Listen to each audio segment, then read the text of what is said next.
Very good evening. Welcome to the debate. భారతదేశంలో మరొకసారి ఈ ఉచిత పథకాలు అనే అంశం మళ్ళొక్కసారి చర్చకు వచ్చింది. నిజానికి ఉచిత పథకాలు అనేది ఇప్పుడే తెలుస్తుందా ఈ సమాజానికి, ఈ ప్రపంచానికి, మన పార్లమెంటరీ వ్యవస్థకి, మన న్యాయ వ్యవస్థకి ఈ ఉచిత పథకాలు అనేవి ఇప్పుడే కనబడుతున్నాయా అంటే కాదు, ఎప్పటి నుంచో ఉంది ఇది.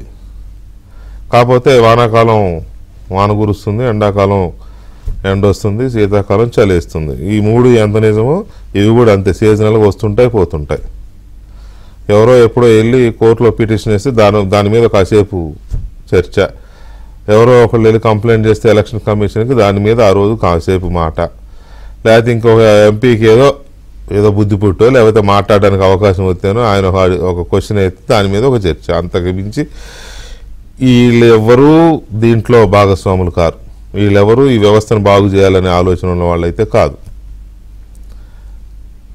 ఉచిత పథకాలు ఇది ఏ స్థాయికి వెళ్ళిపోయిందంటే ముద్ద కలిపి నోట్లో పెట్టడం ఒక్కటే ఆగింది. ఇంకా అసలు అది కూడా నవిలు నోట్లో ఊతే మింగడం ఒకటే ఆగింది. ఇంకా నవలేరేమో అని దాన్ని పిసికి నోట్లో కుక్కడమో లేకపోతే వీడే నవిలి వాళ్ళ నోట్లో ఊస్తే మింగడం ఆగింది. ఇంకా అంతకు మించి ఎవ్రీథింగ్ నువ్వేం చేయొద్దురా భయ్.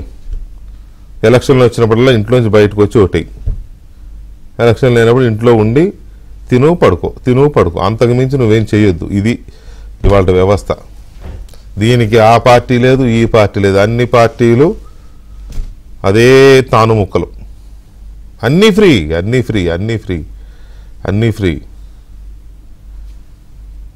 బట్టలు ఫ్రీ, లోపల ఇన్నర్ వేర్ బనీలు డ్రాయర్లు ఫ్రీ, స్కూల్కి వెళ్తే అది ఫ్రీ, బస్ ఎక్కితే ఇది ఫ్రీ, స్కూలు బ్యాగులు ఫ్రీ, పుస్తకాలు ఫ్రీ, అన్నం ఫ్రీ, మొత్తం ఎవ్రీథింగ్. ఇంకా నువ్వు పైకి వెళ్తే ఇంకా పెద్ద పెద్ద కోటీశ్వర్ల కోసం కూడా ఇంకా చాలా చాలా ఫ్రీలు, ఆల్ ఫ్రీ. ఇంకా అది ఇదని లేదని ఏదైనా ఫ్రీ. అయినా దాహం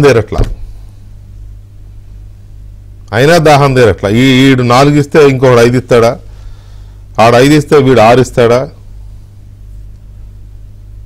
విపరీతమైన వేల కోట్ల రూపాయలు. గుడ్డిలో మెల్ల ఏంటంటే ఎవరో ఒకరు కొంత అభివృద్ధిని జోడిస్తారు దానికి. అంటే వీళ్ళకి ఫ్రీ ఉచిత పథకాలను గుప్పిస్తూనే కొంత అభివృద్ధి ఆ సమాజానికి, ఆ ఊరికో, ఆ జిల్లాకో, ఆ రాష్ట్రానికో, లేకపోతే ఆ నియోజకవర్గానికో కొంత అభివృద్ధి, ఆ రోడ్లను, లేకపోతే ఫ్యాక్టరీ అనో, లేకపోతే కాలువనో, బ్రిడ్జ్ అనో ఏదో ఒకటి అటువంటివి జోడిస్తారు. అది కాస్త గుడ్డిలో మెల్లన్నట్టుగా. లేకపోతే అంతే, ఓట్ల కోసం ఎవడో ట్యాక్స్ కడతాడు, వీడొచ్చి పంచుతాడు. దానికోసం వీడికి మనం ఓట్లు వేస్తే వీళ్ళు వచ్చి గద్దె మీద కూర్చుని పంచుతూ ఉంటారన్నమాట. ఇంకంతే, అంతకుమించి లేదు. పంచడం వీళ్ళు కొత్త పంచుకోవడం. అంతకు మించి స్కాముల గురించి, స్కీముల గురించి ఆలోచించడం తప్ప వీళ్ళకి డెవలప్మెంట్ ఊసే లేదు. ఇంత దరిద్రంగా, ఇంత దౌర్భాగ్యంగా దిగజారిపోతున్నారంటే, ఒకప్పుడు ఎన్ని స్కీములు ఉన్నాయి, ఇప్పుడు ఎన్ని స్కీములు ఉన్నాయి. ఒకప్పుడు మనిషి పని చేయడానికి అవకాశాలు ఉండేవి, ఇప్పుడు పని చేయకుండానే అవకాశాలు ఉన్నాయి. నువ్వు పని చేయ, ఇంట్లో తిని తొంగో, అంతకు మించి నువ్వేం చేయొద్దు. ఇప్పుడు ఏమైపోయిందంటే అదొక హక్కులాగా అయిపోయింది. చాలు, ఇస్తా అన్నావు, నువ్వు ఎందుకు ఇవ్వవు, లేకపోతే ఇస్తున్నది ఎందుకు తగ్గించావు, లేకపోతే ఇస్తున్నది ఎందుకు ఎత్తేసావు అని వీళ్ళు కూడా అడగడానికి ఇది ఒక హక్కులా ఫీల్ అయిపోతున్నారు. ఇందులో ప్రజలదే తప్పు. అసలు ఇలా ఇబ్బడి ముబ్బడిగా ఆశ పెట్టేవాడు ఓట్లు వేయకూడదు. ఫస్ట్ డెవలప్మెంట్ ఎవడైతే ఇస్తాడో వాడికి ఓట్లు వేసుకుంటే కాస్త పిల్లలకు భవిష్యత్తు అని ఉంటుంది. ఇదంతా ఈ సోపంతా ఎప్పుడు చెప్పేదే, ఆయన మళ్ళీ ఎందుకు చెప్పాల్సి వస్తుందంటే, ఇవాళ ఎవరో ఒక ఆయన కోర్టులో పిటిషన్ వేశాడంట. ఏంటి, పట్టణ ప్రాంతాల్లో నివాసం లేని వాళ్ళకి నివాస యోగ్యత ఎప్పుడు కల్పిస్తారు, ఇప్పటి వరకు లేదు, అది రాజ్యాంగపరమైన ఇది కదా, ఎందుకు కల్పించట్లేదని పిటిషన్ వేస్తే దాని మీద హానరబుల్ సుప్రీంకోర్టు చేసిన కామెంట్స్ ఇవి. ఆ కామెంట్స్ ఏంటంటే, ఎన్నికల ముందు ఉచితాలను ప్రకటించడాన్ని తప్పుపట్టిన సుప్రీం, పట్టణాల్లో నిరాశ్రయులకు ఆశ్రయం కల్పించాలంటూ దాఖలైన పిటిషన్పై విచారణ చేపట్టిన సుప్రీంకోర్టు. పట్టణ ప్రాంతాల్లో చాలా మందికి ఇళ్ళు ఉండవు, మనకు తెలుసు. ఫుట్పాత్ల మీద లేకపోతే డివైడర్స్ దగ్గర అక్కడ ఇక్కడ పడుకుంటూ ఉంటారు. వాళ్ళు ఏంటంటే సహజంగా most of the people beggars, చాలామంది బెగ్గర్సే ఉంటారు. ఒక 10% ఏమో సంచార జీవితాలు ఉండేవాళ్ళు ఉంటారు. వాళ్ళు అక్కడ వాళ్ళు అవి ఉండరు, వాళ్ళు తిరుగుతూ ఉంటారు. ఈ పట్టణంలో కొన్నాళ్ళ పాటు ఏదో ఒక వృత్తి చేసి మళ్ళీ ఈ పట్టణం నుంచి ఇంకో పట్టణానికి వెళ్ళిపోతుంటారు. వాళ్ళకి నివాసాలు, శాశ్వత నివాసాలు అక్కడ ఉండవు. సో అటువంటి వాళ్ళకి నివాస యోగ్యం కల్పించాలి అని ఒక ఆయన సుప్రీంకోర్టులో పిటిషన్ ఇస్తే దాని సందర్భంగా సుప్రీంకోర్టు వారు గౌరవ సుప్రీంకోర్టు వారు చేసిన కామెంట్స్ ఏంటంటే ఇవన్నమాట. ఉచితాలతో ప్రజలు పనిచేయడానికి ఇష్టపడడం లేదని వ్యాఖ్యానించిన సుప్రీంకోర్టు. నిజమే, అదైతే పని ఎందుకు చేయాలి? అంతకుముందున్న యూపీఏ ప్రభుత్వం ఒక చట్టం తెచ్చింది, ఉపాధి హామీ పథకం. ఉపాధి హామీ పథకం అంటే ఏంటి? పని చేస్తే వాళ్ళకి మస్ట్ అండ్ షుడ్గా రైసు, కొంత డబ్బు కల్పిస్తారు. అలాగే అది ఆ ఉపాధి హామీ కూడా ఏంటంటే పని లేని రోజులు, ఇప్పుడు వేసవి ఉంది, అప్పుడు కూలీలకు గ్రామీణ ప్రాంతాల్లో పని ఉండదు. సో ఇలాంటి ప్రాంతాల్లో ఏదో ఒక పని కల్పించి వాళ్ళకి చేయడానికి ఒక 6 గంటలు 7 గంటల పని కల్పించే డబ్బులు, బియ్యం ఇచ్చే ఒక స్కీమ్ అది. అది కూడా లంచాలమయం అయిపోయింది. ఎవరో ఒక ఆయన ఉంటాడు ఊళ్ళో పెద్ద, పని ఉండదు, పనికి వెళ్ళే జనము ఉండరు, పేర్లు రాసేస్తారు, పని జరిగినట్టు పేర్లు రాసేస్తారు. అది కూడా దిగమింగేయడమే. అందులో కొంత వెలిగిస్తారు. వీడు పని చేసే పని లేదు, ఇంట్లో కూర్చుంటాడు కూడా, సంతకం పెడతాడు, నెలకు రోజుకో 400 500 ఇతనికి వస్తుంది. ఆ మిగిలిన 200 300 అతను నొక్కేస్తాడు. ఇది తప్ప ఈ not only this, every scheme ఇప్పుడు దేశంలో చాలా రాష్ట్రాల్లో అమలు అవుతున్న స్కీములన్నీ ఇవే. దానివల్ల దేశంలో ఉత్పాదక శక్తి, ఉత్పాదక సామర్థ్యం ఏమైనా పెరుగుతుందంటే ఏమీ లేదు. లేడీస్ సెంటిమెంట్, ప్రతి మహిళకి 2000, ప్రతి మహిళకి 3000, ఓదరగొట్టే ఉపన్యాసాలు, లేకపోతే పెన్షన్లు ముబ్బడిగా పెంచేసుకెళ్ళిపోవడం, 4000 5000 పెన్షన్లు వృద్ధులకి లేకపోతే వితంతులకి. అసలు గ్రామీణ ప్రాంతంలో నాకు తెలిసి ఒక ఇల్లు ఉంటే 2000తో ఒక మనిషికి 2000 ఉంటే హ్యాపీగా బతికేయచ్చు గ్రామీణ ప్రాంతం. అంతకుమించి ఖర్చు ఉండదు వాళ్ళకి. సో ఈ రేంజ్లో ఎందుకు ఇంత ఇది చేస్తున్నారు అనేది సుప్రీంకోర్టు చేసిన కామెంట్స్ ఇవి. మరి ఈ కామెంట్స్కి బాధ్యులు ఎవరు? కేంద్ర ప్రభుత్వాలు కేంద్రంలో అధికారంలో ఉండే వాళ్ళు ఏం చేస్తున్నారు? పార్లమెంటరీ వ్యవస్థ అంతా ఏం చేస్తోంది అంటే వాళ్ళు ఆ పార్లమెంటరీ వ్యవస్థలోకి వెళ్ళడానికే ఈ పథకాలు ప్రకటిస్తారు. మరి ఎన్నికల సంఘం ఏం చేస్తుంది? ఎన్నికల సంఘం దగ్గర నిబంధనలు లేవంటే బ్రహ్మాండంగా ఉన్నాయి, కుప్పలు ఉన్నాయి నిబంధనలు, పుస్తకాలు ఉన్నాయి నిబంధనలు.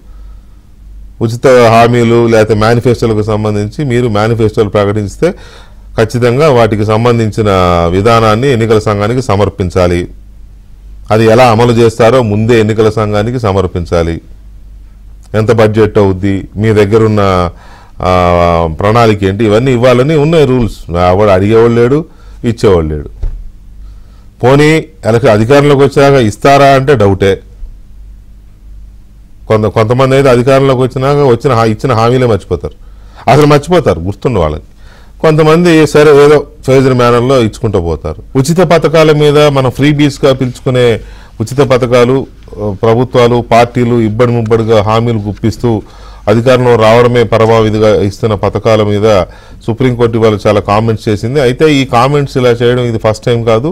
ఇంతకుముందు చాలాసార్లు సందర్భాల్లో ఆనరబుల్ కోర్ట్స్ చేశాయి. అలాగే ఎన్నికల కమిషన్ కూడా చాలా సందర్భాల్లో ఇలాంటి ప్రకటనలు, నిబంధనలు అంటూ ప్రెస్ మీట్లు పెట్టి ప్రకటనలు ఇచ్చి ఓదరగొట్టాయి. ఒక టిఎన్ శేషన్ హయాంలో మాత్రం కొంత స్ట్రిక్ట్గా అది అమలైంది.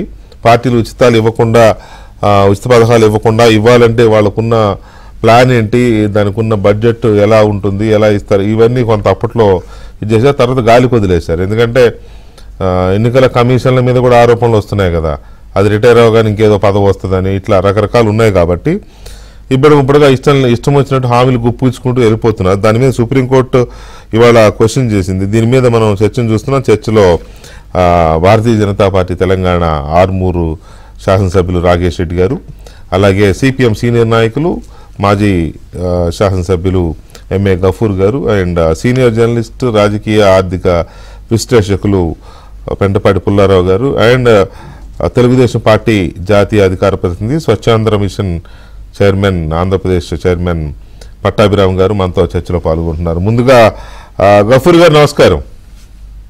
నమస్తే. సుప్రీంకోర్టు కామెంట్స్ మీద మీ కామెంట్ ఏంటి సార్? సుప్రీంకోర్టు కామెంట్ ఆహ్వానించదగిందే. అయితే నాకు ఒక 2 రిజర్వేషన్స్ ఉన్నాయండి. ఒకటి ఏమిటి అంటే జనరల్ గా ఒక స్థాయిలో ఉండేటువంటి వాళ్ళు కామెంట్ వరకే కాకుండా విధాన రూపకల్పన కోసం కృషి చేయాలి. సుప్రీంకోర్టు తప్పనిసరిగా ఒక డైరెక్షన్ ఇవ్వాలి ఎలక్షన్ కమిషన్ కానీ రాజకీయ పార్టీలకు కానీ. దీని మీద ఒక చట్టం కూడా తీసుకొని రావాల్సినటువంటి అవసరం ఉందండి. ఇప్పుడు FRBM ఎంత పనికి మాలింది అయినా ఒక ఆంక్ష ఉంది, దానికంటే మించి అప్పు చేయకూడదు అనేటువంటిది. ఆ రకంగా రాజకీయ పార్టీలు కూడా ఏమి చెప్పొచ్చు ఏమి చెప్పకూడదు అనేటువంటి ఒక ఆంక్ష రావాల్సినటువంటి అవసరం ఉంది రాజకీయాలు. ఇప్పుడు ఏమైపోయిందంటే ప్రజల్ని కరప్ట్ చేయడమేనండి. ఇది ఓట్ల కోసం ప్రజల్ని కరప్ట్ చేయడానికి రాజకీయ పార్టీలు ఈ ప్రజాధనాన్నే ఖర్చు పెడుతున్నాయి. వాళ్ళేం సొంత డబ్బులు ఇవ్వడంలే, ప్రజాధనాన్నే ఖర్చు పెడుతున్నాయి. ఒకరిని మించి ఒకరు వాగ్దానాలు చేసి ఆ రకంగా ప్రజాధనాన్ని ఈ రకంగా పంచిపెట్టడం అనేటువంటిది ఆహ్వానించదగిన పరిణామం కాదండి. ఎందుకంటే ప్రజాధనం ఖర్చు పెట్టాలి. నా పాయింట్ ఏంటంటే మీరు విద్య కోసం ఖర్చు పెట్టండి, ఎంతైనా ఖర్చు పెట్టండి, ఉచిత విద్య ఇవ్వండి, డిగ్రీ కాలేజ్ వరకు మీరు ఉచిత విద్య ఇవ్వండి, పోస్ట్ గ్రాడ్యుయేట్ సెంటర్స్ కూడా ఉచితంగా విద్య ఇవ్వండి, నాణ్యమైన విద్య ఇవ్వండి. అది ఉపయోగపడుతుంది. అది ఒక పెట్టుబడి. ఒక పౌరుణ్ణి బాగా తయారు చేయడానికి, అతన్ని ఒక మేధావిగా తయారు చేయడానికి పెట్టుబడి సమాజం పెడుతుంది, మంచిదే. వైద్యం కోసం ఖర్చు పెట్టండి, గవర్నమెంట్ హాస్పిటల్స్ పెట్టండి, గవర్నమెంట్ హాస్పిటల్లో ఇన్ఫ్రాస్ట్రక్చర్ క్రియేట్ చేయండి, ఎంత వైద్యమైనా ఇవ్వండి, ఎవరికేం అభ్యంతరం లేదు.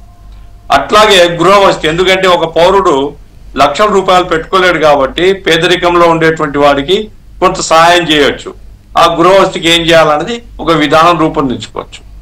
అంతే తప్ప ఇప్పుడు రహదారులు, ఏది ఇన్ఫ్రాస్ట్రక్చర్ క్రియేషన్, రోడ్లు లింక్ కానీ రైల్వే లింకులు కానీ ఇటువంటివి సమాజానికి చేయాలి కాబట్టి అటువంటి ఆ రకంగా మనం ఖర్చు పెట్టేటువంటిది సమాజానికి ప్రయోజనం ఉండాలా, సమాజం అభివృద్ధి కోసం, జీవన ప్రమాణం మెరుగైనటువంటి జీవన ప్రమాణం కోసం అది ఉపయోగపడాలా. అట్లా కాకుండా ఇప్పుడు పంచిపెట్టే కార్యక్రమాలు. ఇప్పుడు ఒకవైపు ఏమి అంటారు, మొన్న కూడా బడ్జెట్ స్పీచ్ లో మనం చూసినాం, చేపలు పట్టడం నేర్పండి అనేది సామెత అండి. చైనాలో పెద్ద సామెత ఇది. చేపలు పట్టడం నేర్పాలి కాదు, చేపలు పంచి పెట్టకూడదు అని. ఈ మాట చెబుతూనే మనం చేస్తుందేమంటే చేపలు పంచి పెడుతున్నాం. చేపలు నేర్పిస్తే పంచి పెట్టడం అనేది ఎప్పుడో పోయింది, వండి పెడుతున్నారు ఇంటికెళ్ళి. తినడం ఒక్కటే లేటుగా. ఆ రకంగా ఏమంటే మన ప్రభుత్వాలు చేయాల్సిన పని చేయకుండా పనికిమాలిన పద్ధతిలో అసలు మొత్తం వాతావరణాన్ని కలుషితం చేస్తున్నాయి. ప్రధానంగా సౌత్ లోనే ఇది పెద్ద జబ్బండి. సౌత్ స్టేట్ లోనే చాలా ఎక్కువ. మనం తమిళనాడు, ఆంధ్ర, కర్ణాటక, తెలంగాణ ఇవన్నీ ఈ మధ్య ఢిల్లీలో కూడా ఇదే చూసినాం మనం. ఆడామె అయితే చాలు ఢిల్లీలో డబ్బులు నెలకి ఇస్తాం. ఎందుకు ఇవ్వాలి నాకు అర్థం కాలే. ఆ రకంగా ఏంటంటే ఫ్రీబీస్ ద్వారా ప్రజల్ని కరప్ట్ చేసి ఓట్ల ప్రయోజనం కోసం, అధికారం కోసం తాపత్రయపడుతూ రాజకీయ పార్టీలు చేయాల్సిన పని చేయకుండా దేశ అభివృద్ధిని అడ్డుకుంటున్నాయని చెప్తానండి. దేశం అభివృద్ధి కావాలంటే ఈ పనులు కాదు, ఇన్ఫ్రాస్ట్రక్చర్ క్రియేట్ చేయండి, మంచి నాణ్యమైన విద్య ఇవ్వండి, మంచి నాణ్యమైన వైద్యాన్ని కల్పించండి, ఇన్ఫ్రాస్ట్రక్చర్ క్రియేట్ చేయండి. ఈ వైపు కాకుండా మీరు పంచిపెట్టే వైపుగా. ఇప్పుడు నిన్న పేపర్లో చూశాను సార్, గొర్రెలు వస్తాయంట మన రాష్ట్రానికి. నేను తెలంగాణలో వచ్చే కేసీఆర్ ఉన్నప్పుడు గొర్రెలు పంచే కార్యక్రమం జరిగింది. ఆ గొర్రెలు కర్నూలు జిల్లా పక్కనే కదా, ఇక్కడ నుంచి గొర్రెలు తీసుకొని పోయినారు. కర్నూలు అనంతపురం నుంచి ఎక్కువ వచ్చాయి తెలంగాణకి. కర్నూలు అనంతపురం జిల్లా నుంచి లారీలు వచ్చేవి. ఇవి తీసుకొని పోయి చూపిస్తారు, మళ్ళీ ఈ గొర్రెలు ఎనికి వచ్చేస్తారు. అంటే అప్పుడు కాదు, అప్పుడు ఆంధ్ర నుంచి ఆ జిల్లా నుంచి తెలంగాణకు వచ్చాయి కదా. ఇప్పుడు అవి పిల్లలు పెట్టుంటాయి కదా, అందువల్ల ఈ పిల్లలు పెరిగి పెద్దది కావచ్చు, వీటిని మళ్ళీ అటు తీసుకెళ్తారేమో. సిగ్గు ఉండాలండి, కొద్దిగైనా సిగ్గు, కొంచెమన్నా సిగ్గు సరం ఉండాలా ఏదో నిర్ణయాలు తీసుకుంటప్పుడు. కాబట్టి నా పాయింట్ ఏమంటే ప్రజల్ని ఉపాధి కల్పించడం మంచిదే, ఉపాధి కల్పించండి, ఉద్యోగాలు ఇవ్వండి, మినిమం వేసి ఇవ్వండి, వాళ్ళ జీవన ప్రమాణం పెంచే ప్రయత్నం చేయాలి తప్ప, వారికి తోడ్పడాలి తప్ప మీరు కూర్చోండి మీకు అన్నం పెడతామనేటువంటిది మాత్రం ఏ దేశము ఏ సమాజము ఆహ్వానించదగిన పరిణామం కాదు. అందుకోసమే వీటన్నిటి మీద రాజకీయ పార్టీల మధ్య చర్చ జరపాలా. ఎలక్షన్ కమిషన్ త్వరగా జుడిపించి సుప్రీంకోర్టు దానికి డైరెక్ట్ చేయాలండి. మీరు రెండు అత్యంత అసాధ్యమైన లేకపోతే అత్యంత కష్టమైన పనులు రెండు చెప్పారు. ఒకటి రాజకీయ పార్టీల మధ్య చర్చ, ఇది అయ్యే పనేనా? రెండవది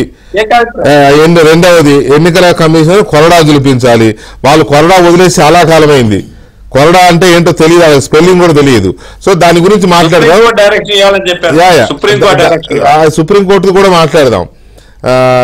ఒక చిన్న ఇదండి. పుల్లారావు గారు నమస్కారం. నమస్కారం. పుల్లారావు గారు, మనకి కోర్టులు అంటే చాలా గౌరవం. ఫర్ దట్ మ్యాటర్ ఇంకా గౌరవం కంటే ఇంకో 10 రెట్లు భయం కూడా. కోర్టుల విషయంలో మనం అంత తేలిగ్గా ఎట్టబడితే అట్లా కామెంట్స్ పాస్ చేయం. నిజానికి కోర్టుల విషయంలో కానీ కోర్టుల తీర్పుల మీద కానీ అభిప్రాయాలు వ్యక్తం చేయొచ్చు, అదేం పెద్ద ఇది కాదు. అయితే ఇక్కడ పాయింట్ ఏంటంటే, ఇప్పుడు సుప్రీంకోర్టు వారి వాళ్ళు ఇచ్చిన దీంట్లో ఏమంటున్నారు, ఎన్నికల ముందు ఈ ఉచితాలు అని ఇచ్చలవిడిగా హామీలు ఇవ్వడం అనేది కరెక్ట్ కాదు అని తప్పుపడుతున్నారు. కోర్టులకి కొన్ని అధికారాలు ఉంటాయి కదా, సుమోటోగా తీసుకునే అధికారాలు కూడా ఉంటాయి. చాలా సందర్భాల్లో చూసాం మనం. పత్రికల్లో వచ్చిన ఆధారంగా కోర్టులు, సుప్రీంకోర్టు కావచ్చు, కింద కోర్టులు కావచ్చు, తీసుకుని దాన్ని నిగ్గుదేసిన సందర్భాలు చాలా చూసాం మనం. అలాంటిది ఎన్నికల ముందు ఇబ్బడముబ్బడగా ఇలాంటి హామీలు ఇస్తుంటే కోర్టులు ఎందుకు అప్పుడు జోక్యం చేసుకోలేదు? ఇప్పుడు చెప్పడం వల్ల ఫలితం ఏంటి? ఢిల్లీ ఫలితం మారిపోయే. సరే, అందరూ వదరగొట్టారులే అక్కడ, నచ్చిన వాళ్ళకి ఏదో ఓట్లు వేసుకున్నారు వాళ్ళు. కాంగ్రెస్ కూడా ఇది ఓడిపోయిన వాళ్ళు ఇద్దరు కంటే, గెలిచిన వాళ్ళు ఇద్దరు కంటే కాంగ్రెస్ పార్టీకి ఎక్కువ హామీలు ప్రకటించింది, అయినా ఓట్లు వేయలేదు. దానికి ఏంటో తెలియదు. సిపిఎం వారు కూడా హామీలు ఇవ్వలేకపోయినా ఇక వాళ్ళ పరిస్థితి ఏంటో మనకు తెలుసు, సిపిఎం కానీ సిపిఐ కానీ. సో ఈ పరిస్థితుల్లో కోర్టు వారు ఇప్పుడు మాట్లాడడం వల్ల వాళ్ళ జడ్జి గారికి ఉండొచ్చు లోపల బాధ, ఆవేదన, ఒక రకమైన దేశంలో ఏంటిది అని అనిపించవచ్చు. కానీ దానివల్ల ప్రయోజనం ఏంటి అనేది నాకైతే అర్థం కాదు. చాలా పెద్ద ప్రయోజనం, మనం చాలా ఆనందపడాలి. మీ ఇంట్రొడక్షన్ రిమార్క్స్ వింటూ నేను చాలా చక్కగా చెప్పారు, నాకు నవ్వు కూడా వచ్చింది. ఎందుకంటే అన్ని చెప్పారు, వికే గారు ఒకటి మర్చిపోయారు. లిక్కర్ కూడా ఎందుకు ఇవ్వట్లేదు పార్టీలు, మన ముగ్గురు ఫ్రెండ్స్ చెప్పారు, బీజేపీ టీడీపీ. లిక్కర్ కూడా ఇప్పటి వరకు ఇవ్వట్లేదే. ఏదో పార్టీ వచ్చి రోజుకో సీసా ఇస్తానంటే ఏమైపోతుంది ఆ పార్టీ? మంచి పేరున్నవాడు కావాలి, ఎవడో తెలిసినవాడు, మంచివాడు అండి, మాట నిలబెట్టుకుంటాడంటే ఇంకేసేస్తారా జనం? వాళ్ళు ఇవ్వచ్చు. మీకు గవర్నమెంట్ రోజు నీకు క్వార్టర్ హాఫ్ క్వార్టర్ ఇస్తామని అదొక్కటే ఆగారు, అక్కడే ఆగారు. అది కూడా ఇంకో 1 పాయింట్ మీరు అడిగిన ప్రశ్న రాకముందు, ఫస్ట్ ఈ పని పదగానే నరేగా అనే స్కీమ్ వచ్చినప్పుడు 1 సంవత్సరం 2 సంవత్సరాలు పోయాక నేను స్టడీ చేశాను ఆంధ్రప్రదేశ్ లో. ఎక్కడైతే నరేగా ఉన్నదో లిక్కర్ సేల్స్ డబుల్ అయిపోయింది. విశాఖపట్నం అర్బన్ ఏరియాస్ లో లిక్కర్ సేల్స్ డబుల్ అవ్వలేదు, రూరల్ ఏరియాస్ లో డబుల్ అవ్వింది. అంటే లిక్కర్ అర్బన్ ఏరియాస్ లో స్కీమ్ లేదు కదా, సో లిక్కర్ సేల్స్ పెరిగినాయి, ఇవన్నీ పెరిగినాయి. జడ్జి గారు కూడా చక్కటి మాట్లాడినాడు కోర్టులో. తక్కువ లాయర్ కాదు ఇది వేసింది, ప్రశాంత్ భూషణ్. జడ్జి ఉన్నాడంటే నీకు ఏం తెలుసయ్యా, నాకు వ్యవసాయం ఉన్నది, కొద్దిగా భూమి పనిచేసే వాళ్ళు దొరకట్లేదు అన్నాడు. అంటే ప్రశాంత్ భూషణ్ అదేంటి సార్, దేశంలో ఎక్కడైనా పనిచేసి పని దొరికితే వెళ్తారంటే అప్పుడు ఆ జడ్జిలు ఎదురు మాట్లాడుకుని నవ్వుకున్నారు. విన్నవాళ్ళు ఎవరుకున్నారంటే నువ్వు వచ్చి పని చేస్తావు అనబోయారు. అతను ఎవరు లేరు పని చేయడానికి, పల్లెటూరు నుంచి వచ్చానని తెలిసి అన్నాడు. నాకున్న చిన్న భూమికి లేబర్ దొరకట్లేదు, పని మన జీతం ఇవ్వటానికి. అది జడ్జి చాలా క్లియర్ అన్నమాట. ఇప్పుడు మీరు అడిగిన పాయింట్ ఏంటంటే, జడ్జి ఇది కరెక్ట్ టైం చెప్పడం. ఎందుకంటే ఎలక్షన్ హడావుడిలో చెప్తే ఎలక్షన్ కోడ్ వచ్చింది, చెప్పడానికి వీల్లేదు, మా ఇష్టం వచ్చింది మేము ప్రామిస్ చేస్తాం, ఇది డెమోక్రసీ, నేను ఇస్తా అన్నా నా ఇష్టం, నువ్వెవరో అంటారు అన్నారు కూడా. ఇది కోర్ట్స్ లో జరిగింది. సో జడ్జి కరెక్ట్ టైంలో అన్నాడు. ఎందుకంటే ఒకటి మనం ఢిల్లీ ఎలక్షన్స్ చూసాం, కేజ్రీవాల్ పేరు ఉచితాలకి మనిషి అని, దానికి తగ్గట్టుగా ప్రధానమంత్రి గారు కూడా ఏమన్నాడంటే కేజ్రీవాల్ ఇచ్చేది కాదు ఆయన కంటే ఎక్కువ ఇస్తాను అన్నాడు. ఆ మాట నేను సృష్టించలేదు, అది ఉన్నది. ఆయన అన్న మాట నేను ఎక్కువ ఇస్తాను నన్ను నమ్ముతారు కదా అన్నాడు. సో అందువల్ల ఇది కరెక్ట్ టైం. ఇంకోటి కూడా మీరు దృష్టికి తీసుకొస్తున్నారు. ఇప్పుడు వచ్చే డిబేట్ ఏంటంటే ఉచితాలు ఇచ్చినా ఓడగొట్టేస్తున్నారు కదా. ఆంధ్రాలో చూశాం, తెలంగాణలో చూశాం, ఇక్కడ ఢిల్లీలో చూశాం, ఇంకొన్ని చోట్ల కూడా ఉచితాలు. అదే చెప్పాను సార్ పుల్లారావు గారు. నేను నా ఇంట్రడక్టరీ రిమార్క్స్ లో చాలా క్లియర్ గా చెప్పాను. అందరూ పోటీపడి ఉచితాలు ప్రకటిస్తున్నా కూడా ప్రజలు గుడిలో మెల్లన్నట్టుగా ఉచితాలకు తోడు కొంత అభివృద్ధిని ఎవడైతే జోడిస్తాడో వాళ్ళని ఎంచుకుంటున్నారు. ఇప్పుడు ఢిల్లీలో జరిగింది అదే, ఆంధ్రప్రదేశ్లో జరిగింది అదే, తమిళనాడులో జరిగింది అదే. కరెక్ట్. అది ఏమంటున్నారంటే ప్రజల్ని సొమ్మిస్తున్నావు ఎట్లా అంటున్నారు. అది మర్యాదగా నేను చెప్తున్నారు. ఇంకా బూతులు తిట్టి అడుగుతున్నారు కూడా. ఆ క్యాన్వాసింగ్ చేసే టైంలో వేరే నువ్వు ఇష్టేవా ఈ బాబుసుమ్మ అన్నా కూడా మీరు విన్నారు నేను విన్నాను, ఇవన్నీ తెలుసు మనకి. అందువల్ల ప్రజలకి ఏంటంటే మనం మోసం చేస్తున్నారు. 3,000 ఇస్తున్నారు, మనకు బ్రతకటానికి 20,000 30,000 కావాలి, అదేం లేదు, తినేస్తున్నారు. ఇవన్నీ పెద్ద డిస్కషన్ ప్రజలు చేస్తున్నారు, హెల్ప్లెస్. సో జడ్జి గారు, కోర్టు కూడా చాలా సీనియర్ జడ్జెస్ ఇద్దరు. అది ఆశ్చర్యం. వాళ్ళు ఎన్నో వాళ్ళు ఇలాగ అంటారని ఎవరు అనుకోలేదు. చాలా సీనియర్ జడ్జెస్, వాళ్ళ బ్యాక్గ్రౌండ్ వేరు. వాళ్ళు అన్న మాట ఇది కరెక్ట్ టైం. వాళ్ళ చేతిలో కొద్దిగా పవర్స్ ఉన్నాయి. స్టేట్స్ 293 ఆర్టికల్ ద్వారా డబ్బులు ఎంతైనా బోరో చేయొచ్చు, దాన్ని ఆప్ చేయొచ్చు వాళ్ళు. ఎందుకంటే అది నా ఫండమెంటల్ రైట్. నేను ఉన్న రాష్ట్రంలో మీరు అంతా అప్పు చేస్తే ప్రాబ్లం ఏమవుతుందంటే గెలుపు కోసం పార్టీలు ఎలాగైనా సరే జనాన్ని తమ వైపు తిప్పుకుని ఓట్లు వేయించుకుని అధికారంలోకి రావాలని పోటీపడి హామీలు గుప్పిస్తున్నారు. గుప్పించినాక జనం ఉన్నంతలో బెస్ట్ అని ఒకళ్ళని జనం ఎన్నుకుంటున్నారు. ఈ గెలిచిన వాళ్ళు అధికారంలోకి వచ్చినాక వాటిని అమలు చేయడానికి ఆపసోపాలు పడుతున్నారు. ఎన్ని రకాల పాపాలు చేయాలి అన్ని రకాల పాపాలు చేసేస్తున్నారు. అప్పులని, లేకపోతే ప్రజలకు తెలియకుండా పన్నుల డైరెక్ట్ ట్యాక్సెస్, ఇండైరెక్ట్ ట్యాక్సెస్, లేకపోతే ఇప్పుడు లిక్కర్ వ్యవహారాలు, ఇటువంటివన్నీ ఎన్ని చేయాలని చేస్తున్నారు. సో ఇప్పుడు అధికారంలోకి వచ్చే పార్టీలు ఎలా ఇబ్బంది పడుతున్నాయి, అసలు ఈ ఉచితాలు పార్టీలు ఎందుకు పోటీ, ఈ ఉచితాలు ప్రకటనలు, పార్టీల పోకడలు, వీటి మీద చేసిన ప్రకటన పైన కామెంట్స్ మీద చర్చను చూస్తున్నాం. అయితే ఈ చర్చను కొనసాగించే ముందు తెలంగాణ సచివాలయంలో ఇవాళ ఒక ఘటన జరిగింది కొద్దిసేపటి క్రితం. 7వ అంతస్తులో పెద్ద పెద్ద శబ్దాలతో స్లాబ్కి సంబంధించిన, సీలింగ్కి సంబంధించిన పెచ్చులు ఊడిపడ్డాయి అనేది ఇప్పుడు మనకు వస్తున్న బ్రేకింగ్ న్యూస్. ఇది చాలా కొత్తగా కట్టిన సచివాలయం. కేసీఆర్ గారు తన 2వ రెజ్యూమ్లో దాన్ని ఓపెన్ చేశారు. ఒక ఏడాది పాటు అది ఉన్న తర్వాత కొత్త ప్రభుత్వం, కాంగ్రెస్ పార్టీ అధికారంలోకి వచ్చిన తర్వాత ఆ కొత్త ప్రభుత్వం అందులో కొలువు తీరింది.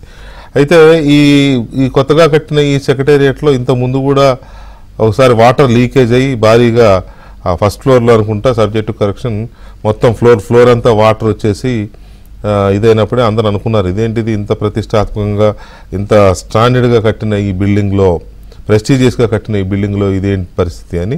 అలాంటిది ఇప్పుడు అక్కడ భారీ ఎత్తున పెచ్చులుడి పడ్డాయి. స్లాబ్ నుంచి బాగా సౌండ్స్ వచ్చాయి, కొంతమంది భయపడి బయటికి పరిగెత్తారు అని చెప్తున్నారు.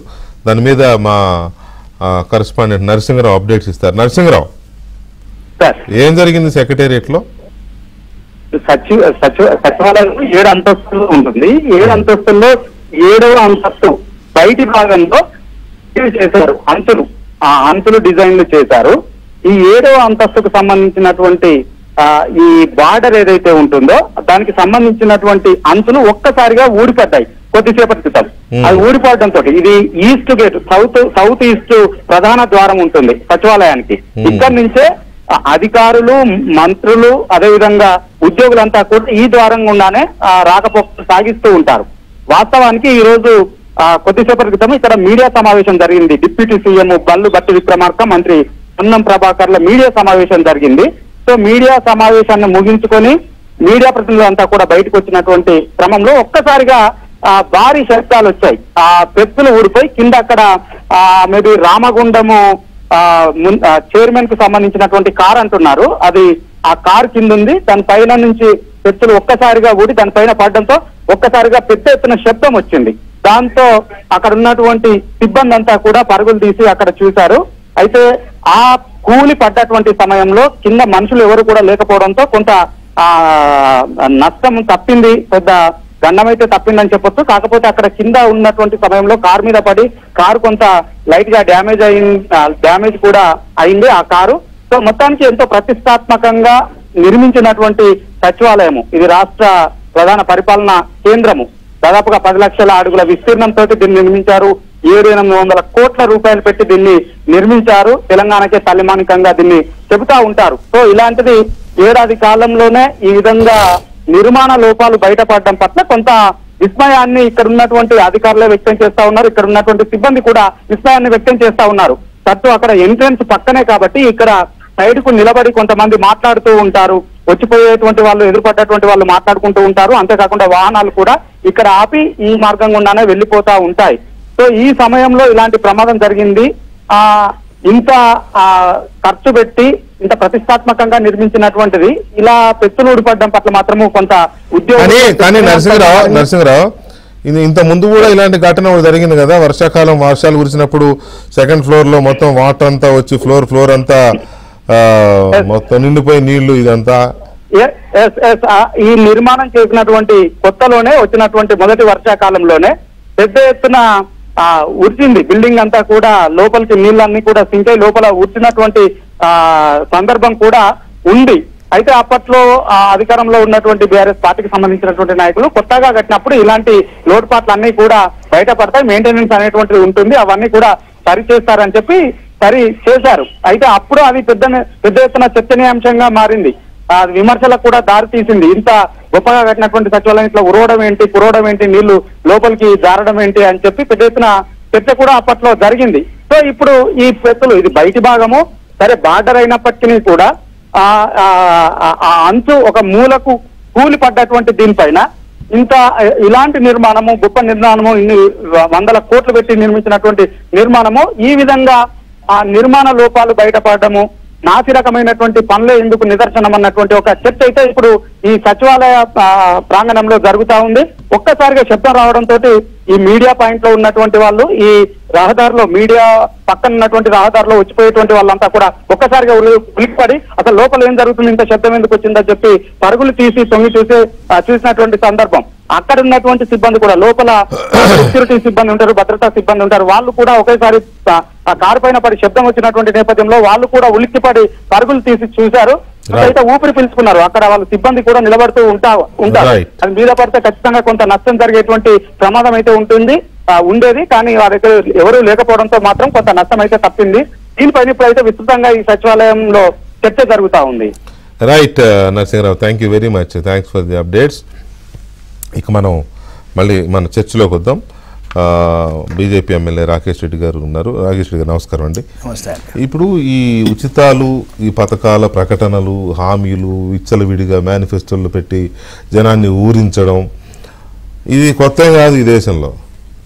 సుప్రీంకోర్టు కామెంట్స్ కూడా కొత్త కాదు. ఆ కామెంట్స్ వచ్చినప్పుడల్లా మాట్లాడుకుంటారు ఒక రోజు 2 రోజులు కదా. కానీ ఎందుకని దీన్ని కంట్రోల్ చేయలేకపోతున్నారు? బీజేపీ రిప్రజెంటేటివ్గా మీరు ఎమ్మెల్యే గెలిచారు తెలంగాణలో, మీ ఒపీనియన్ ఏంటి? ఇది ఒక చర్మాంకంకి వచ్చింది. ఇంకా ఈ ఉచితాలు ఇంకా ఫైనల్ స్టేజ్కి వెళ్ళిపోతున్నాయి. అంతేనా? అంటే ఎక్కడ బ్రేక్ పడుతుంది, బ్రేక్ పడాల్సిందే. ఎందుకంటే ఒక చిన్న ఉదాహరణ ఇస్తాను నీకు. ఇప్పుడు చెప్పినట్లు, వీళ్ళు పెద్దలు చెప్పినట్లు, ఒక నా నియోజకవర్గం దృష్టి తీసుకుంటే ప్రజలకు ఏం కావాలో అవి పన్నీ ఉన్నాయి. కరెక్ట్. ప్రజలకు ఏది కావాలా? ఇప్పుడు నా దగ్గర 191 స్కూళ్ళు ఉన్నాయి. 125 స్కూళ్ళలో బాత్రూములు లేవు. అదే మాట్లాడు. ఆ విద్య గురించి అసలు ప్రసక్తి తీయరు. నేను అసెంబ్లీలో కూడా ప్రతిసారి క్వశ్చన్స్ చేయడం, విద్య అంటే 125 స్కూళ్ళల్లో బాత్రూమ్ లేవు పిల్లలకు, ఆడపిల్లలకు, మగ పిల్లలకు. రెండోది కంపౌండ్ హౌస్ లేవు. రెండోది రూమ్లలో ఫర్నిచర్ లేదు. ఫర్నిచర్స్ ఉంటే టీచర్స్ లేరు. టీచర్స్ ఉంటే బూత్ బంగ్లా, అంటే మొత్తం ఏదో ఒక రకంగా ఇంకా ఈ దేశంకి ఎన్ని అవలక్షలు ఉండలో అట్లా తయారు చేసిన దాన్ని. ఒకటి ఇంకేమన్నారు, వైద్యం, డాక్టర్లు లేరు. 100 పడకల ఆసుపత్రి. నిన్న అసెంబ్లీ అడిగాను, 10 పడకలు కూడా లేదు, మీరు కట్టేశారు, వాళ్ళు చేశారు. డాక్టర్స్ లేరు, నర్సెస్ లేరు, ఎక్స్రేస్ లేవు. అంటే ప్రజలకు నీడి ఏది ఉన్నదో అది లేదు.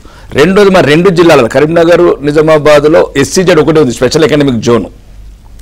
15 నుంచి ఒక ఇండస్ట్రీ లేదు. పేరుకైతే SCZ. అంటే 2 జిల్లాలకు గవర్నమెంట్ ఆఫ్ ఇండియా ద్వారా అంటే ప్రజలకు ఏం కావాలా, గ్రామీణ ప్రాంతాలలో ఉన్న పేద ప్రజలకు విద్య, వైద్యము, ఉపాధి, మౌలిక వసతులు. ఇక మౌలిక వసతులు చెప్తున్నాను, 87 విలేజ్లల్లా వైకుంఠ దుమాలు సగం కంప్లీట్, 33 గ్రామ పంచాయతీలు బిల్డింగ్లు, గాంధీజీ కలలు కన్నా గ్రామ స్వరాజ్యం అంటారు. 75 ఏళ్ళ స్వాతంత్రం తర్వాత గ్రామ పంచాయతీలు 33 గ్రామ పంచాయతీలకి గ్రామ పంచాయతీ బిల్డింగ్స్ లేవు.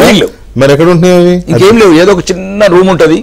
ఇక కొన్ని ఊర్లలో ఎస్హెచ్ అంటే ఏమంటారు సబ్ హెల్త్ సెంటర్ అని, అలా గేదెలు, పశువులు, డ్రింక్స్, సంఘ విద్రోహ శక్తులు.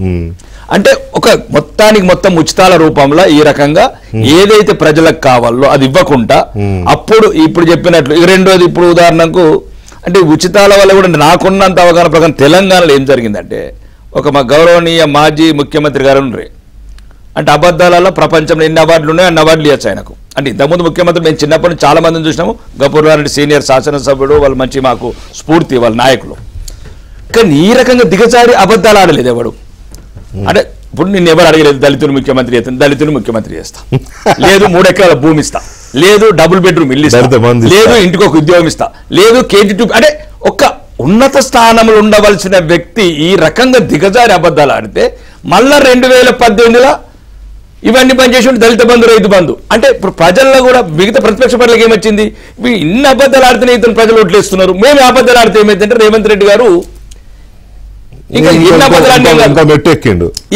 నేనేమంటున్నా అంటే మీరు ఏమన్నా ఆడుండ్రి కానీ ముందు చెప్పుర్రి డబ్బు ఎక్కడికి వెళ్ళి తీసుకొస్తారు కాదు. ఇప్పుడు మన రేవంత్ రెడ్డి గారు 400 ఎకరాలు గచ్చిబౌలిలో తాకట్టు పెట్టిండు, 10,000 కోట్లకు ICICI బ్యాంకు. ముందే చెప్పండి, మేము నిన్న 15% బీర్ రేట్లు పెంచిండ్రు, నేను 25% బీర్ రేట్లు పెంచుతాను, రాగానే సబ్ రిజిస్టర్ ఛార్జీలు పెంచుతాను, బస్సులు కొనను, స్కూళ్లకు డబ్బులు ఇయ్యను, నాకు అప్పులు కట్టేందుకు 18,000 కోట్ల ఆదాయం ఉంది, 6,500 కోట్లు సాలరీసు, 6,500 కోట్లు వడ్డీలు.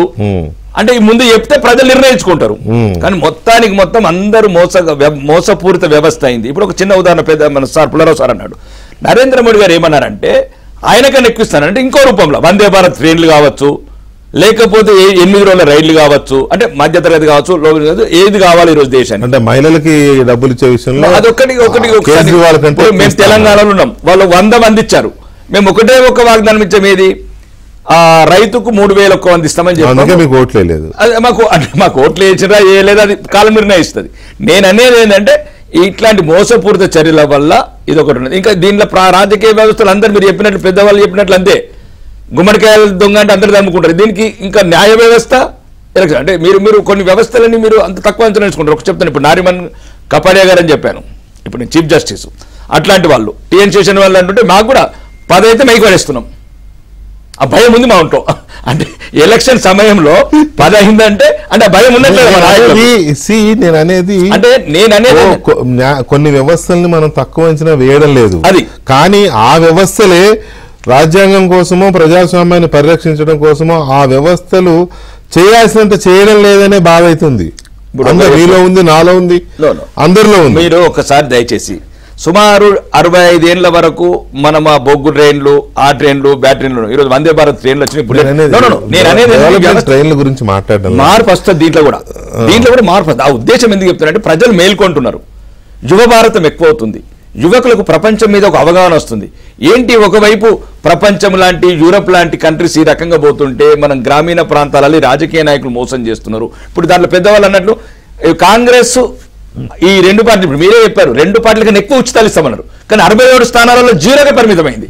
అంటే ప్రజలు కొన్నిసార్లు నమ్ముతున్నారు, కొన్నిసార్లు నమ్మట్లేదు. ఇప్పుడు ఆయన పేరేంది కేసీఆర్ గారు చాలా ఇచ్చారు, నమ్మలేదు, ఓడగొట్టారు. అంటే చూస్తున్నారు, కొంచెం టైం తీసుకుంటుంది. రైట్. పట్టాభి గారు నమస్కారం. నమస్కారం వికే గారు, థ్యాంక్స్ ఫర్ జాయినింగ్ అండి, మీరు అవుట్డోర్ లో ఉండి కూడా. ఎనివే, ఇది ఈ గతంలో కూడా మనం చాలా సందర్భాల్లో చర్చించాం ఈ ఫ్రీ బీస్ గురించి, పోటీబడి ఇస్తున్నారు అని. అయితే ఈ పోటీబడి ఇచ్చే రేసులో మీరు కూడా ఏం తక్కువ తినలా, మీరు కూడా వాళ్ళకంటే రన్నింగ్లో బ్రహ్మాండమైన స్పీడ్గా వెళుతున్నారు. కాబట్టి మీ దగ్గర ఉన్న ఒక స్పెషలైజేషన్ ఏంటంటే మీ మేనిఫెస్టోకి డెవలప్మెంట్ కూడా యాడ్ చేస్తారు. ఈ వెల్ఫేర్తో పాటు 2 పట్టాలు లాంటి రైలు పట్టాలు లాగా అన్నట్టుగా సంక్షేమానికి వెల్ఫేర్ని కూడా యాడ్ చేస్తారు. ఆ వెల్ఫేర్తో పాటు ఒక విజన్ డాక్యుమెంట్ ఏదో వదులుతారు. జనానికి కొంత అట్రాక్టివ్గానే ఉంటుంది అది, ఎందుకంటే జనం సంక్షేమంతో పాటు అభివృద్ధిని కూడా కోరుకుంటారు కాబట్టి. కానీ అన్ని సందర్భాల్లో మళ్ళీ అది వర్కౌట్ అవ్వట్లా. 2019లో వర్కౌట్ అవ్వలా అది. ఈ పోటీ బడి ఇలా ఇవ్వడం వల్ల ఇప్పుడేమంటున్నారు మీరు కూడా, చంద్రబాబు నాయుడు గారు కానీ మీరు కానీ ఏమంటున్నారు, ఈ హామీలు నెరవేర్చడానికి చాలా కష్టపడాల్సి వస్తుంది, అప్పులు చేయాల్సి వస్తుంది, గత ప్రభుత్వం అలా చేసింది ఇలా చేసిందని మీరే అంటున్నారు. గత ప్రభుత్వం అలా చేసింది అని మీకు మేనిఫెస్టో తయారు చేసేటప్పుడే తెలుసు. ఇప్పుడు మీరు ఆ పథకాలు అమలు చేయరు, ప్రజలకు ఇవ్వరని నేను అనట్లా. ఆల్రెడీ 3 ఇచ్చారు, ఇంకో 3 కూడా డేట్లు ఇచ్చేశారు. కానీ ఇవాళ సుప్రీంకోర్టు చేసిన కామెంట్స్ మీద కొంత ఆలోచిస్తే ఏమనిపిస్తోంది? వికే గారు, మీకు ప్యానెల్ ఉన్నటువంటి పెద్దలకి, ఏబిఎన్ ప్రేక్షకులందరికీ నమస్కారం. తెలుగుదేశం పార్టీ సిద్ధాంతం ఎప్పుడు కూడా చంద్రబాబు నాయుడు గారు కూడా పదే పదే చెప్తూ ఉంటారు, సంపద సృష్టించి పేదరికాన్ని నిర్మూలించాలి. అది మా సిద్ధాంతం. అంటే రాష్ట్ర ఆదాయాన్ని పెంచి రాష్ట్రానికి సంపద పెంచి తద్వారా వచ్చినటువంటి ఫలాల్ని పేదవారికి పంచి పేదరిక నిర్మూలన చేయాలి అన్నది మా కాన్సెప్ట్. అంతేగాని సంపద సృష్టి లేకుండా ఆదాయ మార్గాల్ని పెంచుకోకుండా కేవలం అప్పులు చేసి విచ్చలవిడిగా పంచి లేదంటే పంచుతామని నమ్మించి మోసం చేయటం అనేది తెలుగుదేశం పార్టీ సిద్ధాంతం ఏ రోజు కాదు. మీరు ఒకసారి ఆలోచిస్తే వికే గారు, మీరు మీ ఓపెనింగ్ రిమార్క్స్ లో మీరు కూడా అన్నారు, అంటే ప్రజలకి కష్టపడి వారి రూపాయి ఏ విధంగా సంపాదించుకోవాలో మనం నేర్పాలి, వాళ్ళని సోమరిపోతుల్ని చేయకూడదు అన్న మాట ప్రతి ఒక్కరు, మీరే కదా చాలా మంది అంటూ ఉంటారు, అది కరెక్ట్ కూడా. చరిత్రలోకి వెళితే చంద్రబాబు నాయుడు గారు డ్వాక్రా సంఘాలని ఎందుకు ప్రోత్సహించారండి? ఇంట్లో ఉన్నటువంటి మహిళలు కూడా ఖాళీగా కూర్చోకూడదు, వాళ్ళు ఏదో ఒక రకమైనటువంటి బిజినెస్ యాక్టివిటీ చేయాలి, ఏదో ఒక రకమైనటువంటి వ్యాపారం చేయాలి. ఒక ఇల్లు గడవాలంటే కేవలం ఒక వ్యక్తి పనిచేస్తే చాలదు, ఇంట్లో ఉన్నటువంటి మహిళలు కూడా ఏదో ఒక రకమైనటువంటి ఫైనాన్షియల్ యాక్టివిటీ ఉండాలి అని చెప్పే కదా ఆయన ఆ రోజున డ్వాక్రా సంఘాలని అంత పెద్ద ఎత్తున ప్రోత్సహించి ఇవాళ ఒక రోల్ మోడల్ గా ఆ రోజున బిల్ క్లింటన్ గారు కూడా వచ్చి చూసారంటే, అంటే ఆయన మా ఆలోచన విధానం చెప్తా ఉన్నాను. ఈ రోజున కూడా ఆయన P4 మోడల్ అని చెప్పి ఇంకోటి మాట్లాడుతూ ఉన్నారు, పబ్లిక్ ప్రైవేట్ పీపుల్ పార్ట్నర్షిప్. ఇవాళ విజన్ 2047 డాక్యుమెంట్ లో జీరో పావర్టీని సాధించడం కోసం P4 మోడల్ అంటే పబ్లిక్ ప్రైవేట్ పీపుల్ పార్ట్నర్షిప్. అంటే ఇవాళ ఎవరైతే సంపన్నులు ఉన్నారో, ఆదాయం ఎక్కువ ఉన్నటువంటి వారు ఉన్నారో, వారు కూడా కొంత ఈ పబ్లిక్ ప్రైవేట్ పార్ట్నర్షిప్ లో చేసినటువంటి అనేక కార్యక్రమాల్లో వాళ్ళు కూడా భాగస్వాములై పేదరిక నిర్మూలనకు వాళ్ళు కూడా పాటుపడాలి, ఒక కలెక్టివ్ ఎఫర్ట్ ఉండాలి అని చెప్పి P4 మోడల్ కూడా ఆయన ముందుకు తీసుకొచ్చారు. అంటే ఆ రకంగా ఎప్పుడు కూడా ఇవాళ మేము 20 లక్షల ఉద్యోగాలు కల్పన లక్ష్యంగా పెట్టుకుని దేనికి పనిచేస్తా ఉన్నాం వికే గారు? ఇవాళ 5 సంవత్సరాల్లో 20 లక్షల ఉద్యోగ కల్పన అనేది మా టార్గెట్. మొదటి 7 నెలల్లోనే 6.5 లక్షల కోట్ల రూపాయలు పెట్టుబడులు తీసుకొచ్చాం. 2 లక్షల 2.5 లక్షల ఉద్యోగాలకి కల్పనకి మార్గాన్ని సుగమం చేశాం. పటాన్ గారు ఒక సూటి ప్రశ్న, మీరు అధికారంలో కూడా రావడానికి అమరావతి మళ్ళీ కడతాం, పోలవరం మళ్ళీ కడతాం, లేకపోతే P4 విధానాన్ని ఒక విజన్ని తీసుకొస్తాం,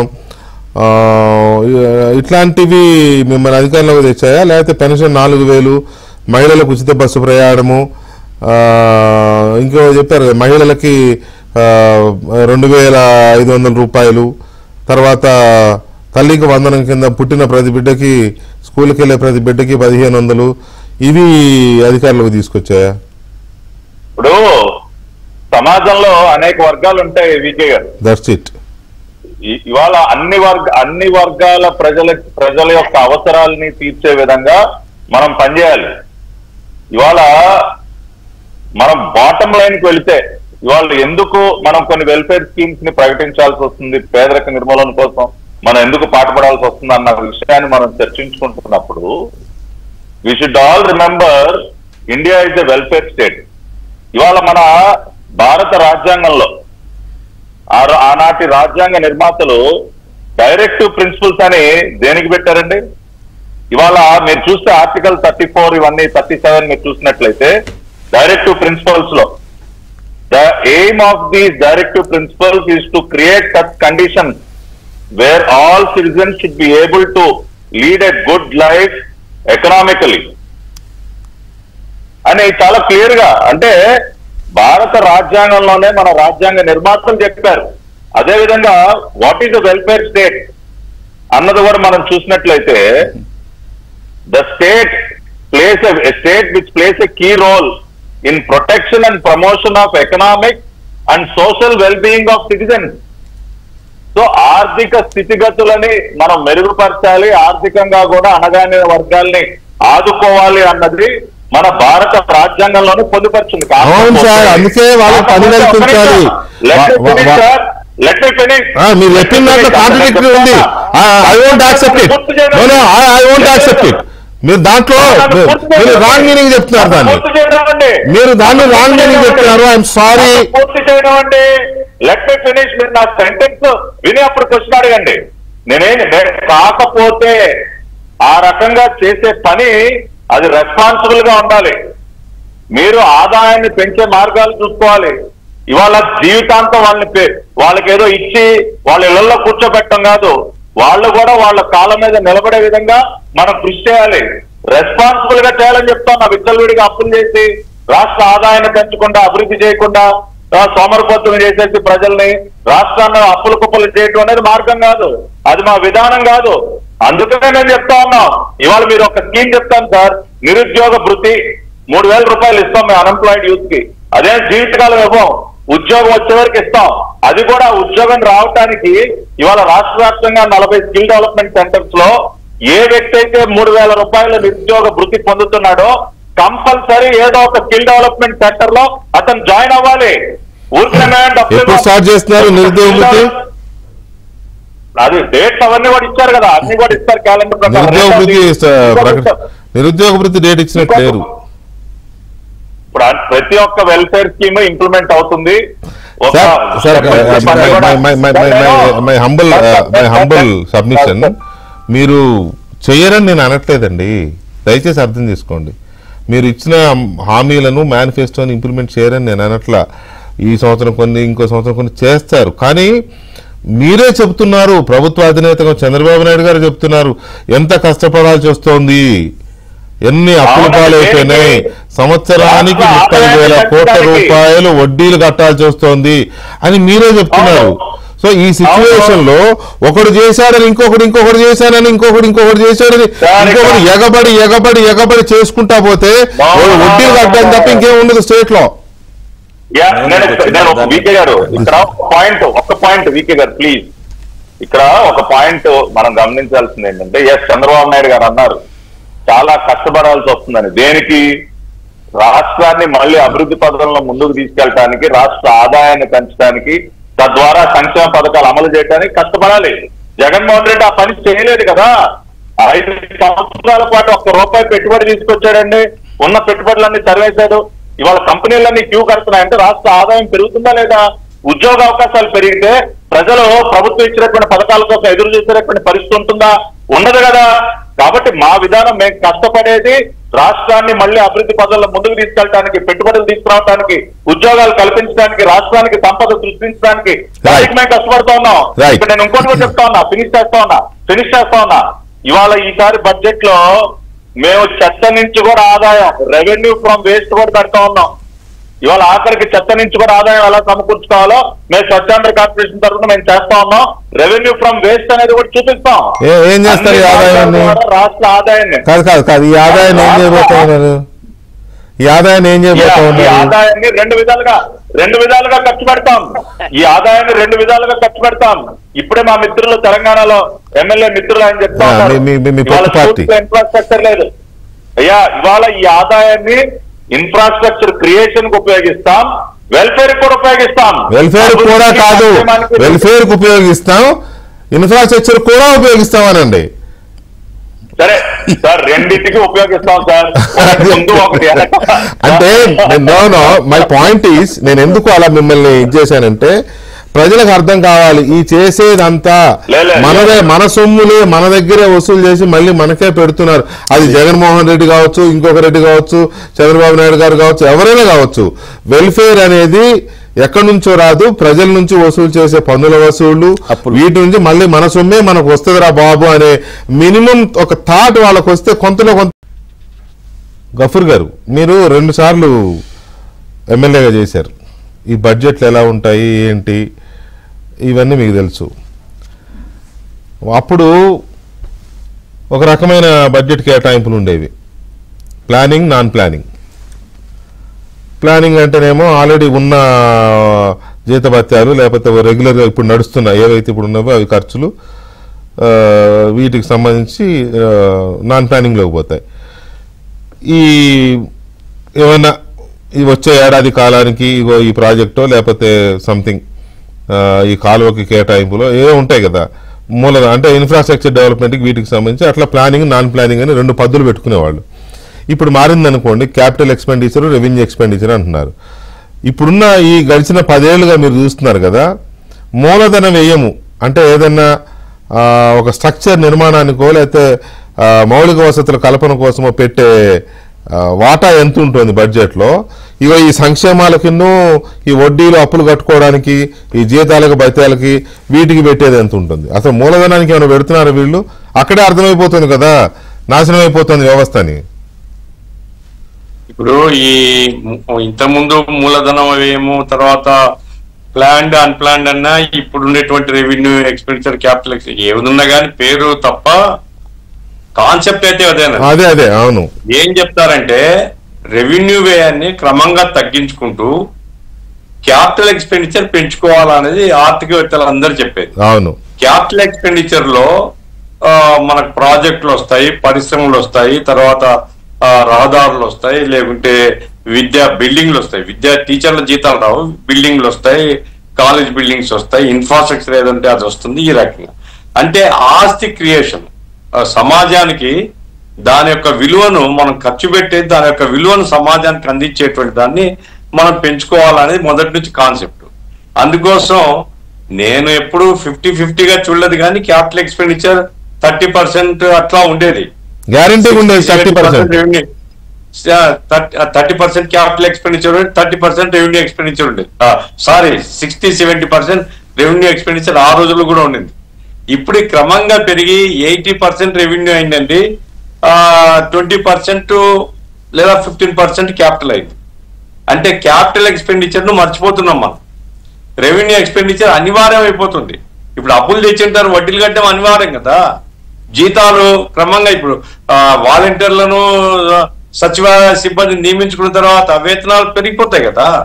కాబట్టి ఆ రకంగా మనం ఏ దాంట్లో ఖర్చు పెట్టాలా ఏమిటి అనే ప్లాన్ పోయింది. ఇప్పుడు ప్లాన్ పోయి cheap publicity, vote attractive measures ఇవి ముందుకొచ్చేసి మన వ్యవస్థను మనమే ధ్వంసం చేసుకునే పద్ధతిలో పోతున్నాం అనేది యథార్థం అండి.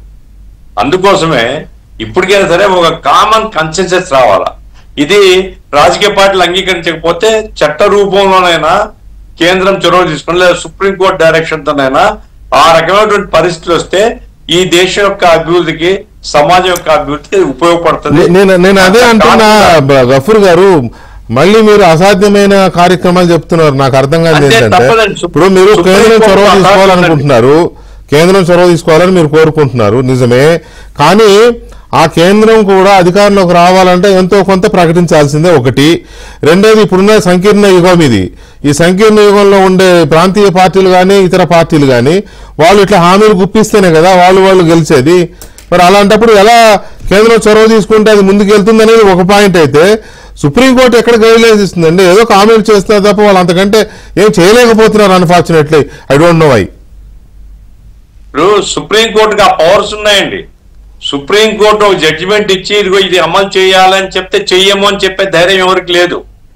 ఇప్పుడు ఎన్నికల కమిషన్ దాని మీద పెద్ద చర్చ నడుస్తుంది కదా. కాబట్టి సుప్రీంకోర్టు ఇంకెవరు, ఇప్పుడు ఎగ్జిక్యూటివ్ వాళ్ళకి ఏమి బాధ్యత ఫీల్ కావడం లేదు. ఎందుకంటే ఫ్రీ బీస్ ఇచ్చేది, ఓట్లు లాక్కుంటే అధికారాన్ని అనుభవిస్తారు, సంపాదించుకుంటున్నారు. చాలా ప్రజాస్వామ్యానికి చెడు కాలం అండి ఇది.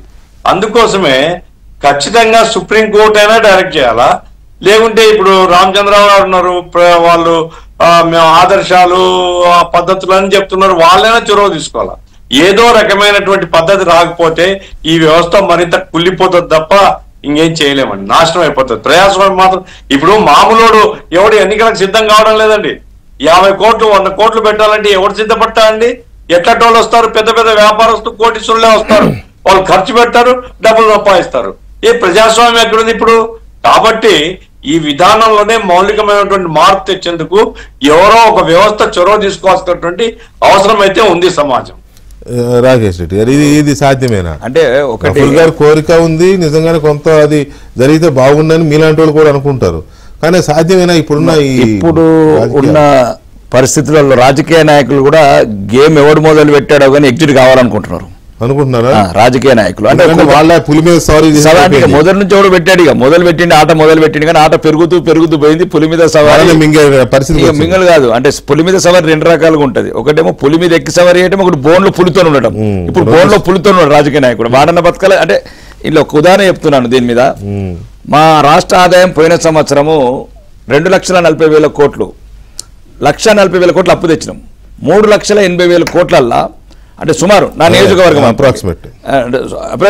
ఎగ్జాక్ట్లీ 3,80,000 సుమారు 4 లక్షల కోట్లల్లో 119 నియోజకవర్గాలు. అంటే ఎంతున్నది చూసుకోండి. సుమారు ఒక కాన్స్టిట్యున్సీకి 3,000 కోట్లు. నాకు 3 కోట్లు కూడా రాలేదు. అంటే ఇప్పుడు దీన్ని బట్టి ప్రజలు అర్థం చేసుకోవాలా. అంటే 3,80,000 కోట్ల అంటే మీరు 3 కోట్లు కూడా రాలేదని మీరు అంటున్నారు కదా. కానీ మీ నియోజకవర్గ ప్రజలకు వచ్చిన సంక్షేమ పథకాలు దానికి లెక్క చెప్తాను, అది కూడా చెప్తాను మొత్తం. నేనేమంటున్నానంటే సుమారు అంటే మీరు ఉదాహరణకి వినండి. ఇప్పుడు ఉదాహరణకి ఇందిరా మిల్లు అన్నారు. ఇంతవరకు ఒక్క ఇల్లు కాలేదు 15 నెలలు, ఒక ఇల్లు కాలేదు, ఒక ఇటుక పెళ్లి చేయలేదు. రెండోది ఏమన్నారు, పెన్షన్స్ 4,000 అన్నారు. ఓకే, కొత్త పెన్షన్ లేదు, ఒక్క రేషన్ కార్డు ఇవ్వలేదు అడిషనల్ గా ఇప్పటి వరకు. ఈ రోజు వరకు ఒక్క రేషన్ కార్డు ఇవ్వలేదు. ఇంకోటి ఒక పెన్షన్ కూడా పెంచలేదు, ఒక పెన్షన్ అడిషనల్ ఇవ్వలేదు. రెండోది ఆ ఎన్ఆర్జీఎస్ రోడ్స్ ఏదో 3 కోట్లు అవి కూడా సెంట్రల్ ఫండ్స్ వస్తే అవి ఇచ్చారు. ఇంకా ఒక స్కూలు అది ఇంతకుముందు మన ఊరు మన బడి ఉండే టీఆర్ఎస్ లో అవి ఇంతవరకు గోడలుగా ఉండిపోయినాయి. ఆ సగం ఆగిపోయినాయి.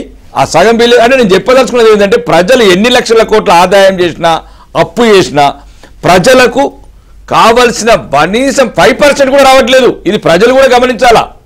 రాజకీయ నాయకులు ఇష్టం ఉన్నట్లు అప్పులు చేసుకుంటా, ఆదాయాన్ని అవినీతి చేసుకుంటా, రకరకాల వాళ్ళకి ఇంటర్నల్గా పదవులు ఉండడానికి ఇష్టం ఉన్న వాగ్దానాలు చేసి ఎవరికి ఏం చేస్తున్నారో తెలుస్తలేదు. నేను చెప్తున్నా కదా, ఇప్పుడు ఉదాహరణకు మాది ఉన్నదండి. ఈ భారతదేశంలో నేను చాలా దేశాలు తిరిగాను, 100 దేశాలు తిరిగాను. ప్రపంచం అంతా టూరిజం మీద. ఈరోజు యూత్ అన్ఎంప్లాయ్ 19 కోట్ల మంది యూత్ అన్ఎంప్లాయ్ ఉన్నారు. టూరిజం మీద ఫోకస్ పెట్టాల. ఎక్కడంటే తమిళనాడు కావచ్చు, రామప్ప టెంపుల్ కావచ్చు. ఇప్పుడు మాది ఉన్నదండి, చిన్నది చెప్తున్నారు. ఫర్ ఎగ్జాంపుల్ మాది లైక్ వియత్నాం లాగా ఉంటుంది మా ఏరియా ఆర్మూరు. అంటే ఎట్లుంటారు, శ్రీరామ్ సాగర్ బ్యాక్ వాటర్ ఉంటుంది మాకు. బ్యాక్ వాటర్ దగ్గర గంగసరం అని, నూతిపల్లి అని, గాదెపల్లి అని, చిన్నయానం అని, ఒక సిహెచ్ కొండూరు అని 8-10 పల్లెలు. నేను ఏమంటున్నాను, దానికి ఒక ప్రపోజల్ పెట్టాను. టెంపుల్ టూరిజం అని ముఖ్యమంత్రి పెద్ద పెద్ద మాటలు అంటారు, కానీ temple tourism back water tourism చేయండి. కేరళ లాగా దానిలాగా సుమారు మా దగ్గర 40 పల్లెలల్లా పేదరికం తగ్గుతుంది, నిరుద్యోగం తగ్గుతుంది. ఇట్లాంటి అద్దు అంటే ఏ రకంగా ఉపాధి కలుగుతుంది, ఏ రకంగా నిరుద్యోగం తగ్గుతుంది, ఏ రకంగా ఇట్లాంటి ఆలోచనలు ఏ ప్రభుత్వ అధినేత ఇష్టపడతలేడు ఇప్పుడు. కాబట్టి నేను ఏమంటున్నాను, ఇట్లాంటి మేధావులు గఫూర్ లాంటి వాళ్ళు, పటాబి లాంటి సార్ లాంటి వాళ్ళు వీళ్ళందరూ కొద్దిగా అంటే మేము సిస్టంలో ఉన్నాం. ఇక అంటే నేను కొత్తగా వచ్చాను సిస్టంలో, కానీ సిస్టమ్ కొద్దిగా నాకు కొద్దిగా ఇబ్బందిగా ఉన్నది నాకు. నేను ప్రతిసారి ఇదే అసెంబ్లీ అడిగేది ఇదే. ఇప్పుడు సుమారు ఉన్నది ఆర్మూరుకు 90 లక్షల రూపాయలు ఇచ్చారు ఎస్డిఎఫ్ ఫండ్స్. అదే కోడంగల్కు 1,004 కోట్లు. అంటే మేము 20 ఏళ్ల తర్వాత మేము భవిష్యత్ తరాలకు ఏం చెప్పుకోవాలి? ఈ అసెంబ్లీలో ఉంటే సిగ్గుపడుతున్నాం మేము. ఎందుకంటే దొరికినట్టు దోచుకుపోతున్నాడు. ఇట్లొక్క ముసుగు. ఒకవైపు ఫ్రీ స్కీములు ఆ ఉన్నదేమంటే మా తెలంగాణలో కష్కే అంటారు. ఆ కష్క పెట్టి నాకోపోతాడు. ఒక కొడంగల్ మధిర మీరు ఒక్కసారి గమనించండి. 1 కోటి ఎక్కడ, 1000 కోట్లు ఎక్కడ? అంటే అప్పుడు మా భాగం లేదా? మా కాన్సి నాది కావచ్చు, ఆసిఫాబాద్ కావచ్చు, ఆదిలాబాద్ కావచ్చు, ఖమ్మం కావచ్చు, 33 జిల్లాలను సమానంగా చూడండి. అట్లా చూడాలండి సార్. మరి అంత దారుణంగా ఉండదండి. ఇప్పుడు మరి ఒకటి ప్రధానమంత్రి గారు వారణాసి దయచేసి ఇది మరి చంద్రబాబు నాయుడు గారు కుప్పానికి పెట్టుకుంటారు. అదే చెప్తున్నాను, దయచేసి వాళ్ళు రాను ఈ మళ్ళీ ఇప్పుడే ఏదైతే ఉచితాలు అనుకున్నామో ఇవి కూడా అంతే. చంద్రబాబు నాయుడు గారితో మొదలైంది తర్వాతనేమో గజ్వేలు, సిద్దిపేట, ఇప్పుడు రాను కోడంగల్కి వచ్చింది. నేను అనేది ఏంటంటే సార్, ఎవరికైనా పక్షపాతం ఉంటే తన సొంత ప్రేమ ఉంటుంది. మాకు ఒక 10 కోట్లు ఇచ్చారు అనుకో, వాళ్ళు 20 కోట్లు తీసుకెళ్ళని, కాదు 30 కోట్లు తీసుకెళ్ళని, కాదు 40 కోట్లు తీసుకెళ్ళని అని అంటే ఇవన్నీ వక్ర మార్గాలు వచ్చిన రాజకీయాల మీద. ఏంటంటే ఇప్పుడు మాకేమో ఒక 5 కోట్లు ఇస్తే ఒక 5,000 ఉద్యోగాలు క్రియేట్ చేసుకుని మేము అనుకుంటున్నాం. ఇది ఉద్దేశం ఏంటంటే ఉచితాల వల్ల సుప్రీంకోర్టు ఎలక్షన్ కమిషన్ అనుకుంటే ఇది ఎవ్వడాపలేడు. మళ్ళీ అదే మొదటికి వచ్చారు అనుకుంటే అనుకోవట్లేదు కదా రాజకీయ నాయకులు. ఇక అంటే ఇప్పుడు ఉదాహరణ 2 ఉన్నాయి, ఇద్దరు గేమ్ ముగించాలనుకుంటున్నారు. అంటే మీకు అర్థం చేసుకోవాలి, కొన్ని మనం ఓపెన్ అప్ చెప్పలేం కానీ రాజకీయ నాయకులు జడ్జిల కాలు పట్టుకుంటున్నారు. ఏదో ఒకటి. ఇప్పుడు మీకు అర్థం కావాల్సింది ఏంటంటే ఇప్పుడు ఎవరో చెప్పడం కాదు, రాజకీయ నాయకులు కాలు పట్టుకుంటున్నారు. మీ దండం పెడతాం అయ్యా, మీరు ఏదో చేసి మమ్మల్ని కాపాడండి, ఈ గేమ్ అయిపోతాం. రైట్. పట్టాభి గారు, నిజానికి కూడా కొంత పొలిటికల్ పార్టీస్ వెక్స్ అవుతున్నాయి, నో డౌట్. రాకేష్ రెడ్డి గారు చెప్పింది ఇది కొంత వాస్తవం ఉంది. ఇందులో 2 రకాలుగా వెక్స్ అవుతున్నాయి. ఒకటి, సరే ఇది ఎవరు ఆద్యులు దీనికి ఎన్నికల ఖర్చు ఈ రకంగా పెరిగిపోవడానికి అనేది కాసేపు పక్కన పెడితే, ఎన్నికల ఖర్చు పెరిగిపోయిన ఎన్నికల ఖర్చును భరించలేక వెక్స్ అయిపోతున్నారు రాజకీయ పార్టీలే. ఇప్పుడు ఉత్తర భారతంలో బీహార్ లాంటి రాష్ట్రాల్లో 20 లక్షలు 25 లక్షలు ఉంటే ఎమ్మెల్యేగా ఎలక్షన్ అయిపోద్ది. ఇక్కడ 25 కోట్లు మినిమం అంటే మినిమం 25 కోట్లు, 50 ఉంటే కంఫర్ట్, ఇంకో 10-20 ఉంటే కంపల్సరీ సూపర్ అనమాట. మన దగ్గర ఆ పరిస్థితి ఉంది. సో ఆ రకంగా వెక్స్ అయిపోతున్నాయి పార్టీలు భరించలేక ఖర్చుని, ఎట్లా దీన్ని తగ్గించుకోవాలని. రెండవది ఇప్పుడు ఆయన ఒక 7-8 లక్షల కోట్ల అప్పులు చేసి, 10 లక్షల కోట్ల అప్పులు చేసి ఆయన దిగిపోయాడు. ఇప్పుడు ఆ 10 లక్షల కోట్ల అప్పు భరించాలి, వడ్డీలు కట్టాలి, మళ్ళీ కొత్తగా మనం తీసుకున్న వెల్ఫేర్ స్కీమ్స్ ఇచ్చుకుంటూ వెళ్ళాలి, డబ్బులు తీసుకురావాలి. దీనికి తోడు అభివృద్ధి నినాదం కూడా ఉంది కాబట్టి అభివృద్ధి కూడా చేయాలి, మళ్ళీ సంపద సృష్టించాలి. దీనికోసం సంపద సృష్టించాలంటే మనమేమి ఆకాశానికి అయితే వెళ్ళి అక్కడ సృష్టించలేము, కేవలం భూమి మీదనే సృష్టించాలి. ఋషికొండల్లాగా కూలగొట్టేసి కాంప్లెక్స్ కట్టలేము, భూమి మీదనే కట్టాలి. కొండల్ని గుట్టల్ని తీస్తే మళ్ళీ పర్యావరణం ఒప్పుకోదు. సో ఈ సిచ్యువేషన్లో చంద్రబాబు నాయుడు గారు కూడా వెక్స్ అయినట్టే కనపడుతోంది ఈ అప్పులు, ఈ ఫ్రీబీస్ ఇటువంటి వాటితో. కానీ తప్పని పరిస్థితి, తప్పదు కదా, లెవెల్ ప్లేయింగ్ ఫీల్డ్ అన్నట్టు తప్పదు. ఈ పరిస్థితుల్లో ఒక పొలిటికల్ పార్టీగా మీ పార్టీ విధానం ఎలా ఉంది? Future politics.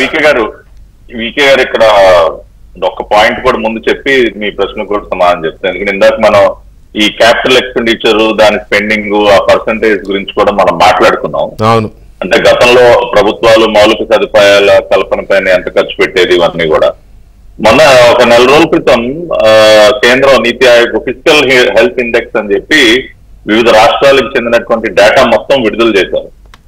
దానిలో ఆంధ్రప్రదేశ్ సంబంధించి వాళ్ళు విడుదల చేసినటువంటి డేటా చూసినట్లయితే క్యాపిటల్ ఎక్స్పెండిచర్ ఎంత భారీగా తగ్గిపోయిందో లాస్ట్ 5 years లో వాళ్ళు గణాంకాలతో సహా చెప్పారు వీకే గారు. 2018-19లో క్యాపిటల్ ఎక్స్పెండిచర్ కి 2022-23 వచ్చేసరికి చేసినటువంటి క్యాపిటల్ ఎక్స్పెండిచర్ కి మనం తేడా చూసినట్లయితే, ఒక్క సోషల్ సర్వీసెస్ సెక్టర్ లో, అంటే ఎడ్యుకేషన్, హెల్త్, ఇటువంటివన్నీ కూడా ఉండేటటువంటి సోషల్ సర్వీసెస్ సెక్టర్ లో 84.3% పడిపోయిందండి. అదేవిధంగా ఎకనామిక్ సెక్టర్ లో 60% పడిపోయింది. క్షమించాలి, ఇక్కడ పవర్ ఫెయిల్ అయింది, బట్ నా ఆడియో వస్తుంది. ఆడియో బాగానే ఉంది, మాట్లాడండి. సో అది అలా బయటకి అంటే ఎలాగండి పవర్ పోయిందని? మీరే అధికారంలో ఉన్నారు. ఇప్పుడు పవర్ కట్స్ ఏం లేవు, ఏదో చిన్న టెక్నికల్ ఏదో ఫెయిల్ అయి ఉంటది. ఏదో ఒక గ్రామంలో ఉన్నా నేను ప్రచారంలో భాగంగా. అంటే దాదాపు 84%, 60%కి పడిపోవటం అనేది చాలా దారుణమైనటువంటి విషయం. 2018-19లో 19,000 కోట్లు, దాదాపు 20,000 కోట్లు క్యాపిటల్ ఎక్స్పెండిచర్ ఉంటే 2022-23 వచ్చేసరికి అది 7,000 కోట్లు పడిపోయింది. మొత్తం బడ్జెట్ లో ఓన్లీ 3.5% గబ్బుర్ అన్న మన రిపోర్ట్ లో 22-23లో ఓన్లీ 3.5%. మీరు గతంలో 20% అనేది అప్పుడు పెద్ద చర్చ కూడా జరిగింది దేశవ్యాప్తంగా. అవునవును, మీరు డిబేట్ చేశారు. అది చాలా ప్రమాదకరం అండి, ఇది చాలా ప్రమాదకరం. దాని నుంచి మనం ఖచ్చితంగా బయటపడాలి. అదే విధంగా నేను ఒకటే చెప్తా ఉన్నా వీకే గారు, ఇవాళ మా పార్టీ పరంగా మీరు నన్ను సూటిగా ఏదైతే అడిగారో, విచ్చలవిడిగా అప్పులు చేసి పంచటం అనేది మా విధానం కాదు. ఆ రకంగా చేస్తే రాష్ట్రం దివాళా తీయటం ఖాయం. పూర్తిగా ప్రజలందరినీ కూడా మనం ఒక రకంగా వాళ్ళని సోమరపోతులు చేయటం అనాలా, ఇంకోటి చేయటం అనాలి, వాళ్ళ ఫ్యూచర్ ని మనమే నాశనం చేసిన వాళ్ళం అవుతాం. మనం చెయ్యాల్సింది ఏంటంటే అభివృద్ధి చేస్తూ రాష్ట్ర ఆదాయాన్ని పెంచుతూ ప్రజలకు కూడా, ఇప్పుడు రైతన్నలు ఉన్నారండి, వాళ్ళకి అన్నదాత సుఖీభవ మేము సంవత్సరానికి 20,000 ఇస్తా ఉన్నాం, ఇవ్వాలి. కానీ ఇస్తూనే వాళ్ళ కాళ్ళ మీద వాళ్ళు నిలబడే విధంగా ఇప్పుడు ధాన్యం డబ్బులు ఉన్నాయి, టైంకి వాళ్ళు 24 గంటలు వాళ్ళ అకౌంట్లు వేసేస్తా ఉన్నాం, వాళ్ళ డబ్బులు కరెక్ట్ గా ఇస్తూ ఉన్నాం. వాళ్ళ క్రాప్ ఇన్సూరెన్స్ కానీ ఇటువంటివన్నీ కూడా ఇమ్మీడియట్ గా చేయాలి. ఏదో 20,000 ఇచ్చాం కదా అని చెప్పి మిగతా వదిలేస్తే అది న్యాయం చేసినట్టు కాదు, అది మా విధానం కాదు. ఆ విధంగా మనం కొంత ఇప్పుడు ఉన్నటువంటి పరిస్థితుల్లో కొంత ఆర్థిక సహాయం చేసినా వాళ్ళ కాళ్ళ మీద వాళ్ళు నిలబడే విధంగా, వాళ్ళు తలెత్తుకుని వాళ్ళ జీవితాలు బ్రతికే విధంగా వాళ్ళని మనం సిద్ధం చేయాలి. అదేవిధంగా రాష్ట్రాలు కూడా ఇవాళ అనేక రాష్ట్రాలు దివాళా అంచున్నాయంటే ఈ పద్ధతి మారాలి. రెండోది ఎన్నికల వ్యయం అండి. నిజంగా కూడా నేను దాదాపుగా 1996 పార్లమెంట్ ఎలక్షన్ సరే ఇప్పుడు టికెట్ సార్ ఇవాళ ఇప్పుడు చాలా మంది, ఇప్పుడు ఒక ఎంఎస్ రాజు ఉన్నాడు సార్, మా మడక్తర్ ఎమ్మెల్యే, ఏమన్నా ఆయన దగ్గర డబ్బులు ఉన్నాయా? రిజర్వ్డ్ కాబట్టి ఆయనకు మేము సీట్ అది రిజర్వ్ నియోజకవర్గం కాబట్టి తప్పదు, ఏదో ఒకటి చేయాలి. కానీ నాన్ రిజర్వ్ మరి సార్ ఇప్పుడు నాకు సీట్ రాకపోవడం మీరే కాదండి, చాలా మంది డబ్బులు లేక బలైపోయారులేండి. ఎందుకు పేర్లు ఎందుకులే. వీకే గారు ఇవాళ నేను ఒక విషయం నేను నిజాయితీగా ఒప్పుకుంటున్నాను, ఎన్నికల్లో ఈ డబ్బు ప్రభావం అనేది ఖచ్చితంగా తగ్గాలండి. ఇప్పుడు 96 పార్లమెంట్ ఎలక్షన్ నుంచి నేను చూస్తా ఉన్నా. గతంలో అసలు ఒక ఎంపీ ఎలక్షనే ₹1,00,00,000 దాటకుండా అయిపోయినటువంటి పరిస్థితి ఉండేదండి. 2014, 2019కి 2024 వచ్చేసరికి జగన్మోహన్ రెడ్డి ఓపెన్ గా వాళ్ళ పార్టీ మీటింగ్ లో ఏం చెప్తున్నాడు అన్న, కాన్స్టిట్యున్సీకి ఒక 30 పంపిస్తానన్నా, వై నాట్ 175 కాన్స్టిట్యున్సీకి నేనే ఒక 30 పంపిస్తా అని ఒక రాష్ట్ర ముఖ్యమంత్రి వాళ్ళ పార్టీ ఎమ్మెల్యేలతో చెప్పి మాట్లాడుతుంటే అన్నాడు కానీ ఎంపీ టికెట్ కావాలంటే 100 ఇస్తావా 70 ఇస్తావా అని బేరమాడాడు. వాళ్ళ నాయకులు వచ్చి బయటకు వచ్చి చెప్పారు. మళ్ళీ అది ఓపెన్ సీక్రెట్ గా అందరు చెప్పారు కదా, మీడియాకి వచ్చి చెప్పారు వాళ్ళు, నన్ను 100 ఇస్తావని అడిగాడు.